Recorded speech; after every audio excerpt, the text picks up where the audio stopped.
A very good evening student. बेटा आज का जो हमारा लेक्चर होगा वो होगा प्लांट के अंदर जो अपवर्ड मूवमेंट है वाटर की वो कैसे की जाती है। अभी तक हमने लास्ट वीडियो के अंदर ये देखा था कि एपोप्लास्ट और सिम्प्लास्ट क्या होता है। प्लांट बेसिकली रूट से जो बाहर सोइल है उससे पानी रूट के अंदर किस तरीके से लेते हैं एपोप्लास्ट और सिम्प्लास्ट के थ्रू, लास्ट टाइम वो देखा था। उससे पहले हमने देखा था कि लॉन्ग डिस्टेंस ट्रांसपोर्ट के लिए जो भी फोर्सेस, जो भी आपकी प्रॉपर्टी होती है, वाटर पोटेंशियल, ओस्मोसिस, इन सब के बारे में बात की थी। आज हम लोग प्लांट के अंदर वाटर को अपवर्ड डायरेक्शन में मूव कराएंगे।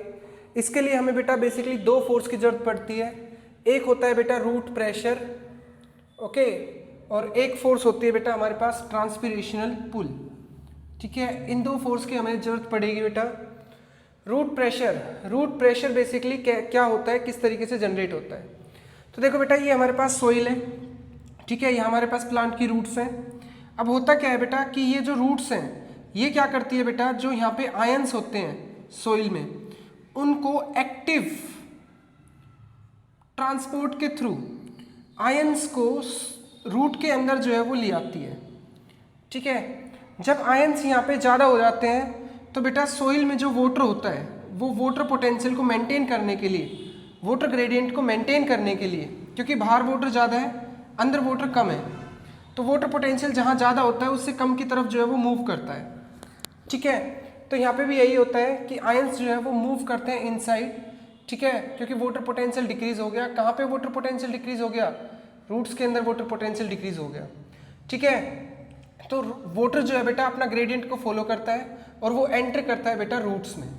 ठीक है, रूट्स में एंटर करने के बाद बेटा वो एपोप्लास्ट और सिम्प्लास्ट मेथड से, अगर जैसे मान लो यहाँ पे मैं एक जाइलम बनाता हूँ, इसके अंदर एक पाइप लाइक स्ट्रक्चर बनाता हूँ, तो बेटा वो जाइलम के अंदर जाके क्या होने लग जाता है बेटा, इकट्ठा होने शुरू हो जाता है वाटर। ठीक है, अब होता क्या है कि रूट जो है वो लगातार क्या करने लग रही है बेटा, पानी को जाइलम तक पहुँचाने लग रही है। ये जाइलम मान लो, और ऐसे जो है रूट से वाटर जो है वो एंटर करने लग रहा है।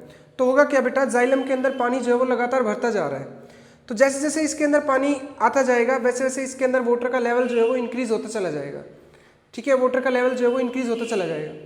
पीछे से पानी आने लग रहा है और ये पानी जो है वो इस पाइप में ऐसे ऊपर की तरफ जाने लग रहा है। जैसे मोटर होती है ना हमारे घरों में, मोटर, पानी की मोटर जो होती है वो क्या करती है बेटा, यहाँ से वाटर को भेजती है प्रेशर के थ्रू, तो पानी जो है वैसे ऊपर की तरफ जाना स्टार्ट कर देता है। ऐसा ही प्रोसेस यहाँ पे होता है। तो यहाँ पे मैं ये बोल सकता हूँ बेटा कि पीछे से एक प्रेशर लग रहा है, एक पुश लग रही है।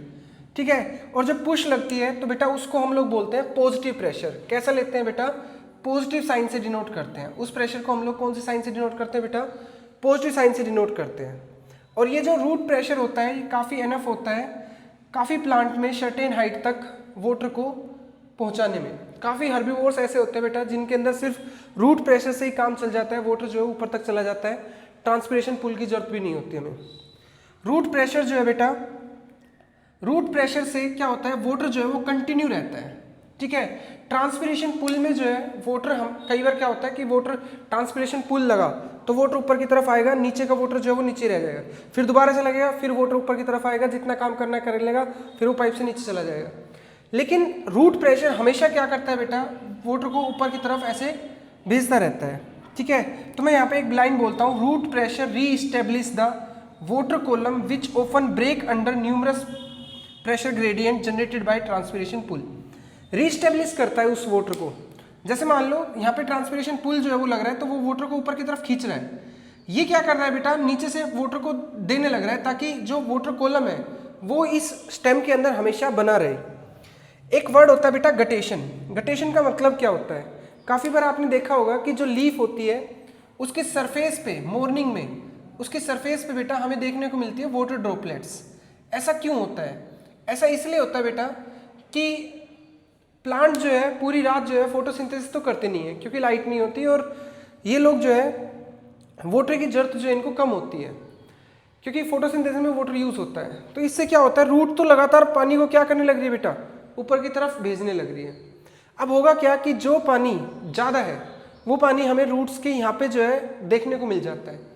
ठीक है, और यहाँ पे एक वर्ड आता है बेटा हाइडोथोड्स। हाइडोथोड्स होती है बेटा वेन की एंड, जो वेन्स होती है ना लीफ में, उनकी जो एंडिंग होती है बेटा उनको हाइड्रोथोड्स बोलते हैं। तो गटेशन क्या होता है, रूट प्रेशर से वाटर बाहर आता है थ्रू दी हाइड्रोथोड्स, मतलब एंड ऑफ वेन, उसको हम लोग गटेशन बोलते हैं। Okay, so this is all about the root pressure, जो कि एक पॉजिटिव टाइप का प्रेशर जो कि एक पुश लगा रहा है। लेकिन लार्ज प्लांट में जो रूट प्रेशर है वो इतना इनफ नहीं होता कि वो लॉन्ग डिस्टेंस तक जो है ट्रांसपोर्ट कर सके, इसलिए हमें एक एक्स्ट्रा फोर्स की जरूरत पड़ती है बेटा, ट्रांसपिरेशन पुल। ट्रांसपिरेशन पुल कैसे जनरेट होता है? अब देखो, जो वाटर यहाँ पे होता है हमारे पास लीफ में होता है, ठीक है, जो वाटर हमारे पास बेटा लीफ में होता है, वो वाटर दिन के टाइम पे सनलाइट की वजह से क्या होता रहता है बेटा, इवेपोरेट होता रहता है, ठीक है। और हमें फोटोसिंथेसिस के लिए पानी की जो जरूरत है बेटा वो भी काफ़ी अमाउंट में चाहिए होती है, क्योंकि दिन के टाइम पे वो फोटोसिंथेसिस भी कर रहे हैं, ठीक है। तो उस टाइम पे हमें खाने जो पानी है, क्योंकि फोटोसिंथेसिस में CO2 प्लस H2O की जो है जरूरत होती है, तो पानी जो है वो काफ़ी लार्ज अमाउंट में चाहिए।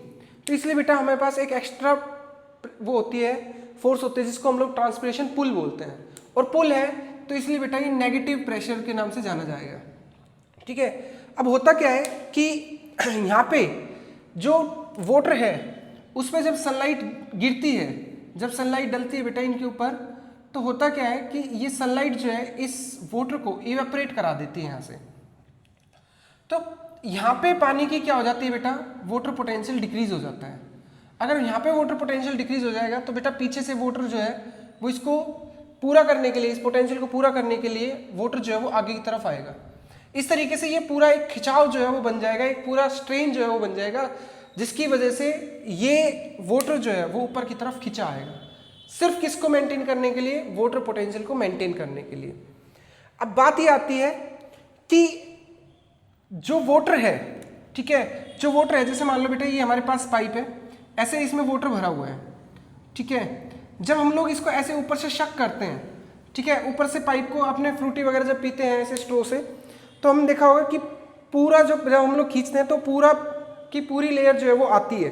मतलब ऐसा नहीं है कि सिर्फ ऊपर की लेयर उठ के आ गई। जैसे सपोज करो कि ये अपर लेयर है वाटर की, सिर्फ ये उठ के आ जाए उसके माउथ तक, ऐसा नहीं होता। जो भी इसके अंदर पानी होता है वो सारा आता है। क्यों आता है? क्योंकि बेटा ऐसा इसलिए होता है क्योंकि पानी के पास, वाटर के पास 3 प्रॉपर्टी होती है। कौन सी बेटा? कोहेशन। कोहेशन एक होता है कोहेशन। कोहेशन का मतलब होता है बेटा जब वाटर मॉलिक्यूल के बीच में फोर्स होती है उसको कोहेशन बोलता हूँ। एक होती है बेटा एडेशन। एडेशन का मतलब होता है जो वाटर मॉलिक्यूल और जो यहाँ पे दीवार है, जो इसकी वॉल है जाइलम की, इसके बीच में जो फोर्स होती है उसको मैं एडेशन के नाम से जानता हूँ। और एक होती है बेटा सरफेस टेंशन। सरफेस टेंशन का मतलब होता है जो वाटर है उसकी जो अपर लेयर है सबसे, उसके पास एक एक्स्ट्रा तरीके की स्ट्रेन या खिंचाव जो है वो पैदा है, ठीक है, प्रेजेंट है। क्यों? क्योंकि इसकी जो लेयर होती है, इस पे जो मॉलिक्यूल होते हैं वाटर के, वो नीचे जो है वाटर के मॉलिक्यूल से अट्रैक्टेड रहते हैं, ठीक है। इस वजह से यहाँ पे एक एक्स्ट्रा जो है स्ट्रेन रहती है, लेकिन अंदर के जो मॉलिक्यूल होते हैं उन पे सब पे लगा चारों तरफ से इक्वल एंड अपोजिट फोर्स लगती है, जिसकी वजह से वहाँ पे फोर्स 0 हो जाती है। लेकिन अपर जो फोर्स है वो 0 नहीं होती अपर लेयर पे। तो इसलिए जो अपसाइड लेयर है वो जल्दी खींच के आती है, ठीक है ना। जब हम लगाते हैं तो वो जुड़ी हुई है नीचे वाली फोर्स से, तो वो ऐसे खींच के लेके आती है। तो ये 3 फोर्स है, कोहेशन, एडेशन और सरफेस टेंशन, जो कि कैपिलरिटी एक्शन देती है। मतलब कैपिलरी के थ्रू, एक पतले पाइप के थ्रू ये ऊपर तक आ जाता है पानी। उसके साथ साथ ये प्रेशर जनरेट होता है बेटा कहाँ पे? लीफ में, ठीक है। ये प्रेशर कहाँ जनरेट होता है बेटा? लीफ में, ठीक है, जिसकी वजह से पूलिंग लगती है। और यहाँ पे हुआ क्या कि यहाँ पे इवेपोरेशन हुआ तो यहाँ पे डीपीटी मतलब था थ्रस्ट, सेल की थ्रस्ट। यहाँ पे प्यास जो है वो सेल को ज़्यादा लग रही है, तो पीछे का पानी जो है वो आगे की तरफ ऐसे मूव करता रहेगा। जब यहाँ पे पानी कम हो जाएगा तो यहाँ से पानी ऐसे मूव करता होगा, तो इस तरीके से एक ट्रांसपिरेशन पुल जो है वो लगेगा, ठीक है। सो ये 2 फोर्स थी मेरे पास, एक थी हमारे पास रूट प्रेशर और एक था हमारे पास ट्रांसपिरेशन पुल, जिसकी वजह से बेसिकली जो वाटर है वो अपसाइड मूव करता है किसमें? प्लांट्स के अंदर। Okay, this is all about for the upward movement of water to in the plant.